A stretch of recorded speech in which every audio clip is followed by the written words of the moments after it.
While I was in Halifax this week to write about the massive explosion there 100 years ago that killed 2,000 people and injured 10,000, I went to a screening of a documentary film without a soundtrack. But I wouldn't call it a silent movie.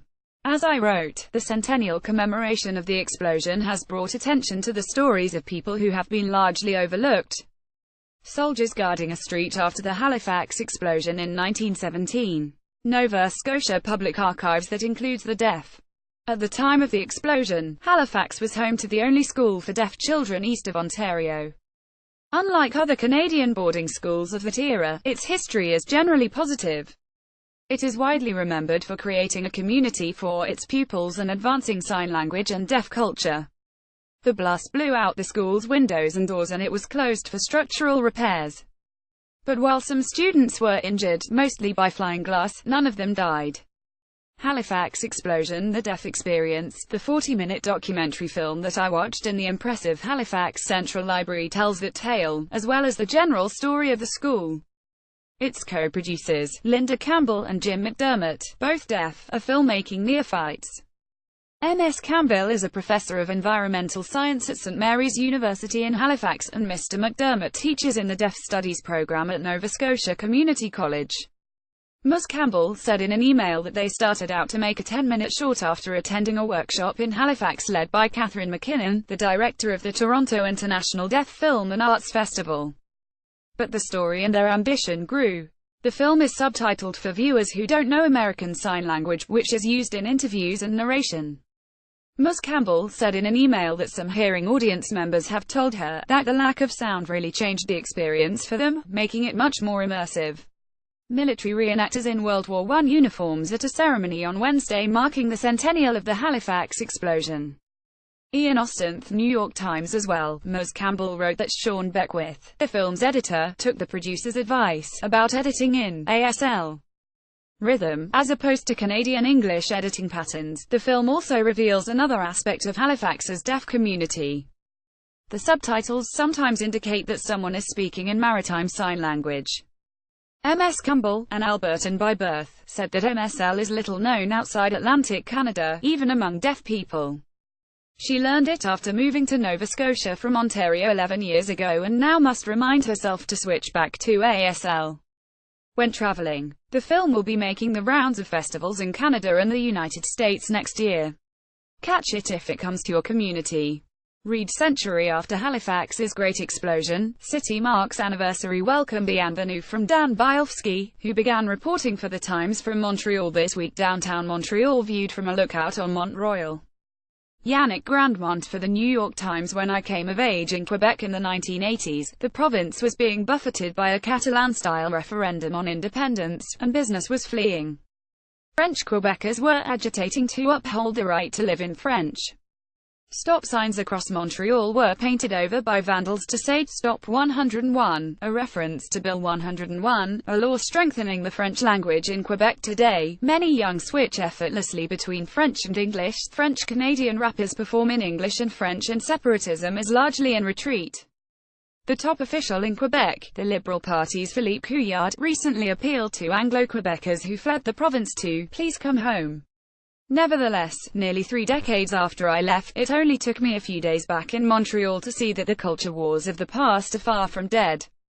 Barely had I set foot on Canadian soil before the province's legislature passed a resolution calling on merchants to say bonjour instead of the hybrid bonjour he, the quintessentially Montreal bilingual greeting. It had an eerie sense of déjà vu. Judging by the backlash against the move, and the backlash against the backlash, these questions of identity politics are here to stay. Lorsque j'aiu 18 ans dans les 80, la belle province venait de tenir un référendum sur l'indépendance, comme elle a fait le catalogue dernièrement, et les entreprises fouillent vers Toronto. Les francophones chez bataillent pour le droit de vivre en français. Des bandels repenant, Stop 101, sur des panneaux d'arrêt à travers Montréal, une référence à la loi 101 qui faisait du français la langue officielle au Québec. Aujourd'hui, plusieurs jeunes n'ont pas de complexe à passer du français à l'anglais. Les rappeurs chantent en franglais, et l'appui à l'indépendance est en déclin. Le Premier ministre Philippe Couillard invite même les Anglo-Québécois qui ont fui la province à revenir. 3 décennies après mon départ, je n'aurai toutefois eu besoin que de quelques jours à Montréal pour constater que le débat linguistique est loin d'être derrière nous. J'embarquais tout juste de l'avion que l'Assemblée nationale du Québec adoptait une motion appelant les commerçants à dire bonjour au lieu de hybrider bonjour, hi, salutation bilingue typiquement montréalaise. Quelle impression avez-vous si je me fie aux réactions que cette motion a suscitées et aux réactions, je crois que le débat sur l'identité québécoise est là pour rester. Read Quebec tries to say au revoir to hi and hello to bonjour. Lire le Québec venant dire au revoir et hi et salut bonjour. Benched President Vladimir Putin with Russian athletes at the 2014 Winter Olympics in Sochi. Mikhail Clementiv Agence France Press, Getty Images Rebecca R. Ruiz, a sports writer at The Times, and Michael Schwartz, an investigative reporter who previously worked in Moscow, get the credit for exposing Russia's systematic doping program last year. This week, that led to the country's expulsion from the upcoming Winter Olympic Games. As a follow-up to that decision, Ms. Ruiz has come up with a fascinating guide to gaming the system, Russia style. The absence of Russia has already prompted speculation that Canada will see big medal gains at the Winter Olympics, the ones that matter most to Canadians. Before getting too excited, however, it's worth reading this analysis of what the ban actually means by the always well-informed Jerry Longman. Read how Russia cheats. Red Russia banned from Winter Olympics by IOC. Read Did Russia get off easy in Olympic ban? Read the fine print along. Row James G. Robinson, the director of global analytics at the New York Times, and his wife were confronted by all parents' worst fear, the death of a young child. To cope with the loss, the couple and their 2 other sons took a month-long, crazy road trip across the United States. Because all I really wanted was to get away, preferably at 65 miles an hour, Mr. Robinson wrote. His moving account of the trip appears in Travel.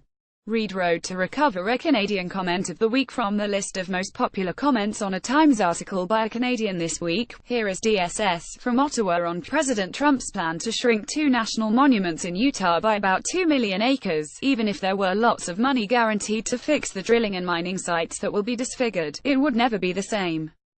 So no matter what they say, some areas of the country should remain untouched, period. Connecting Times' Reader Center, which is a key way for you and all readers to connect with the newsroom, is looking for dedicated readers, listeners, viewers to nominate themselves for membership in the New York Times Reader Center Facebook community. All the details are here. You do not have to be a subscriber, much as we hope you'll subscribe, and the deadline is Dec. 20. Apply the New York Times Reader Center Facebook community. Big screen, little screens. The approaching holidays means the arrival of lists looking back over the past year. The Times' 2 chief film critics, Manola Dargis and A.O. Scott, have ranked their favorite films clockwise from top left: Wild, Bright, and Halt and Catch Fire. Fox Searchlight Pictures, Netflix, AMC, and my colleagues at Watching have produced their monthly guide to Netflix offerings in Canada. Read the best movies of 2017. Read the best movies and TV shows new on Netflix Canada in December. Continuing Challenger. Last week we launched a challenge to see if readers of the Canada Letter can encourage more new subscribers to sign up for it than readers of the Australia Letter. By Jan. 1. We're off to a roaring start, but victory is far from assured. Although the newsletter's release dates gave Australia a head start, we're ahead on sheer numbers.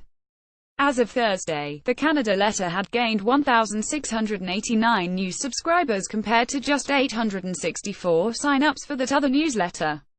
But the judges, my bosses, are also going to look at the growth rate. On that basis, Australia grew by 3.36% compared to 2.42% for Canada. So work remains if we are to salvage the nation's pride in this Commonwealth competition. Please encourage your family, your friends, even people you may not really like, to sign up for the newsletter here. Be sure to tell them that it's free.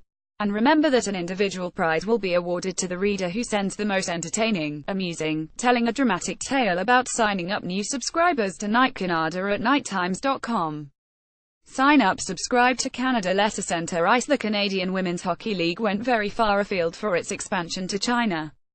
A recent game between Kunlun Red Star and the Toronto Furies drew 1,850 spectators to the Shenzhen Universiade Sports Centre and another 14,000 online viewers. A native of Windsor, Ontario, Ian Austin was educated in Toronto, lives in Ottawa and has reported about Canada for the New York Times for over a decade. Follow him on Twitter at @IanRalston. Remember, we have until New Year's Eve to beat Australia. Tell us what you think at nightcanada@nighttimes.com. And, using the link above, please subscribe to the email newsletter version.